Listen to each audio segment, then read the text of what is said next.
kinapita Marijani, hebu cheki alivyo thamani.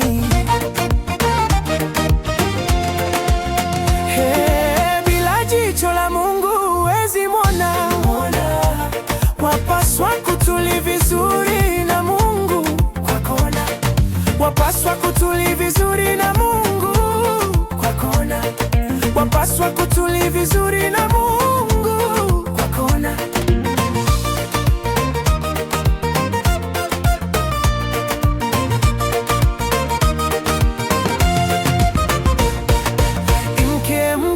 Mke mwema ni nani ataweza muona? Kima chake kinapita Marijani, hebu cheki alivyo thamani.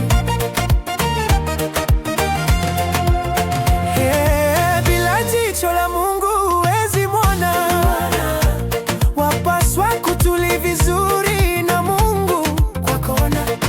Wapaswa kutuli vizuri na Mungu kwa kona. Wapaswa kutuli vizuri na Mungu kwa kona.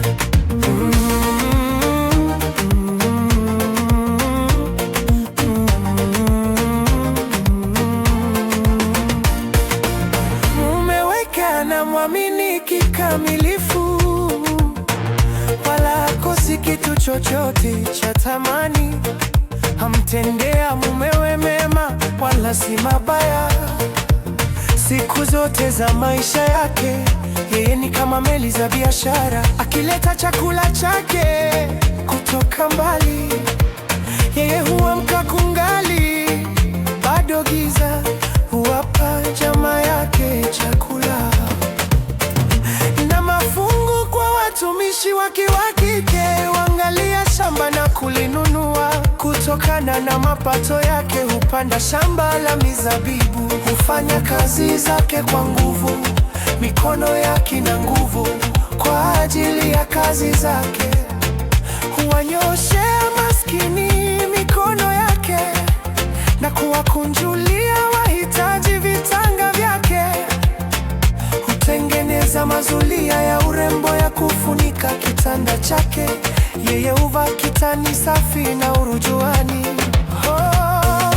Mume wake anaheshimiwa kwenye lango la mji, aketipo miongoni mwa wazee wa nchi. Na wanawe huondoka na kumwita heri. Mumewe naye humsifu na kusema, binti za watu wengi wamefanya mema, lakini wewe umewapita wote. Naye husema umewapita wote. Naye husema umewapita wote. Naye husema umewapita wote. Naye husema